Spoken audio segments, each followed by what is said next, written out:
Hello, I'm Super Orange Cat, and since there really isn't any new Tanami news coming out lately, I decided to do kind of a little video here at the end of the year just to kind of talk about some of the things I really came to enjoy over this year in terms of media. So, what I wanted to do is to talk about a couple of albums and a couple of anime series that I watched during this year that I personally really liked and that I would highly recommend, you know. And the first thing is I'm going to talk about the anime. Now, no, this is anime I watched this year. Neither of these anime I'm going to talk about debuted this year. In fact, this first one is 12 years old at this point, 2008. And that anime is Toradora. Now, usually when I would cover an anime like this, I would give a synopsis of the show, but since I'm trying to kind of promote it, I really can't say that much or else I'll be spoiling stuff. So I just want to kind of give a nice brief, kind of a brief taste of what it is. It's a slice of life anime for sure. The basic plot is you have the main character, Takasu Ryuji, the main character of the show, and he notices some very short, very aggressive girl in class named Isoa Taiga, and Taiga, so she got the nickname the Palm Top Tiger. And basically, the general plot early on, the general setup of this is that Ryuji is in love with the girl that happens to be Taiga's best friend, and Taiga is in love with the boy who happens to be Ryuji's best friend. So basically, they decide they're going to try to help set each other up with their friend, and that would make things happy. And a lot of stuff happens in this anime, and I came in watching it expecting, oh, it's gonna be a nice little slice of life romp, but it actually disturbed me with how powerful it gets emotionally, and I think this anime actually did a pretty good job with that. And I don't want to say too many details, obviously, but ultimately, Toradora was a surprisingly good anime, in my opinion. 2008. So I did not notice it was 2008 until after I was surprised. Like, why does everyone have a flip phone? Usually, anime these days, everyone has an iPhone. Then I had to look things up. It's like, oh, 2008. So, well, iPhones existed starting in 2007, but people didn't really have them for a little bit longer. It didn't become in vogue until like the 2010s. So again, that's just the first anime I like to recommend. The second one is one I watched really recently. That is Love, Chunibyo, and Other Delusions. Again, I want to kind of give you the setup for the anime. Like you have a boy. Like they have to first have to explain to you the concept of Chunibyo.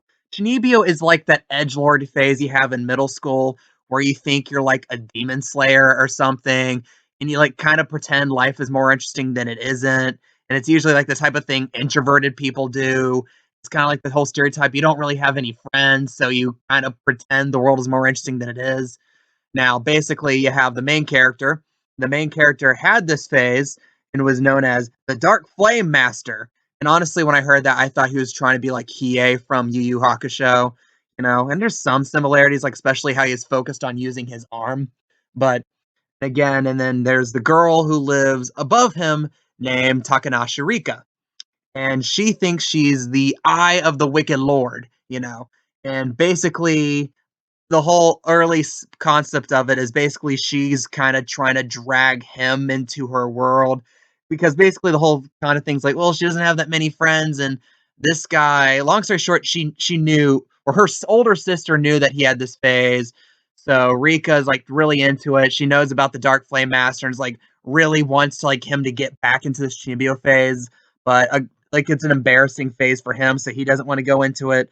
And again, much like Toradora, this anime absolutely surprised me with how deep it got emotionally. I really loved it. It's got 2 seasons. Toradora is a one-shot 25 episode show, and you have Love, Chunibyo, and Other Delusions is 2 12 episode seasons, and I really loved both shows. And especially like I really liked how it, and I especially just, and it gets really emotional too in a way you wouldn't expect. And again, much like Toradora, it is a slice of life anime. And I'm not exactly certain. I want to say it started in 2017. I might be off a few years. It might be a little older than that. But again, very interesting anime. I really liked it and I really recommend it. Now to go into a couple albums. If anyone knows me personally, know that I am really into music, especially quote unquote alternative music. And the first album I would recommend is Melancholy and the Infinite Sadness by the Smashing Pumpkins. Smashing Pumpkins is one of those groups that just have a much deeper discography than a lot of people think, and that would seem hypocritical considering I'm pointing out probably their most commercially successful album. It's the album with tracks such as Today and Bullet with Butterfly Wings, which is probably their most famous one, you know. And again, this album's one of those where it's just really deeper than just those songs, you know. This album, I'm not gonna say it's a concept album. It isn't. But at the same time, the songs flow into each other extremely well. It reminds me a lot of Jagged Little Pill by Alanis Morissette in that way. Maybe it reminds me of it because they're both quote unquote alternative albums from 1995. But again, that the idea that the songs just flow into each other really well, it makes sense. It's one of those the album choice, the choice of the song order makes perfect sense, but you don't understand why. And again, a couple highlight tracks I like to point out in this one are we Only Come Out at Night. That one. If you've watched TV lately, that song's gonna sound a little familiar because I believe Apple recently used it in like their Halloween promotion for their iWatches or something, you know. And another one is Porcelina of the Vast Oceans. That one's an amazing song. And another song I want to point out too is Through the Eyes of Ruby. That's another song I really like. Those last two are like the kind of old fashioned 7 to 8 minute long epic length tracks where it's a multifaceted song. It's not going to hit you with three chords. It's going to have these different concepts and it's going to weave them together well. Reminds me a lot of Skylarking by XTC, which does that pretty well as pretty does really function that way as well. Again, highly recommend it. And another album I like to recommend, I really liked this year, was Bjork's debut album entitled Debut from 1993. And again, if you're familiar with Bjork, you will know that she's a very eccentric performer in which I can understand how someone listens to Bjork and is like, this is the worst, most ugly sounding song I've ever heard of. But if you really look into it, you can really find this depth to it.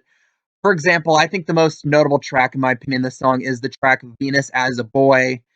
It, I'm not going to say the first line of the song, but it's one of the best first lines of songs I can actually personally remember, you know? And it's just like, and you get these different instrumental ideas, which sound so discordant and like seem like they don't come together, but they just find some weird way to flow together beautifully, you know? And another track I love on this is I think the B side, like when the single for Venus is a Boy was released, I think this was the B side, I Remember You. No, it's not the song from Adventure Time or the song by, what's that group called again? What's what's the group that did, what's the song? It's like, the Decides, Tesla. Tesla. It's not Tesla, but it's its own song. It uses the harp beautifully, and you know, a lot of people when they hear the harp, it's like, oh, it's about floating to heaven. Except for, and it does kind of sound that way on this song, but it has this like pseudo borderline apocalyptic feel to it too. And you can't describe how you feel that way, but it's just there. You know, another song I like off this is Anchor Song, and another track I really like to it is her cover of Like Someone in Love. Both of those are very standout songs. Very solid album. I would mention how I first came to the attention of this album, but I can't because if I mentioned it, it would probably send me down the algorithm. All I'm gonna say is it involves a lot of hyperventilation and a very dark, very sad story. But again, but this album is an absolutely amazing album, in my opinion. Again, the two albums I highly recommend that I listened to for the first time this year and really loved: Melancholy Infinite Sadness by the Smashing Pumpkins and Debut by Bjork. Again, and and that's just one of those things to help me get by this year. I mean, this year was just absolutely ugly in every facet of the word, you know. And like I keep doing these videos about Toonami, and I keep mentioning, well, most news I've had to point out this year for Toonami was more negative than positive because, well, frankly, there was much more negative news than positive news this year. And these things really, these two anime and these two albums, I think really helped me get through this year. Very standout shows, standout albums. What do you guys think? What helped you out through this year? Leave your comments, leave your opinions down below. I appreciate your input. If you like more free form, me talking about general media videos like this, please like, please comment, and subscribe. I am Super Orange Cat, and that is all.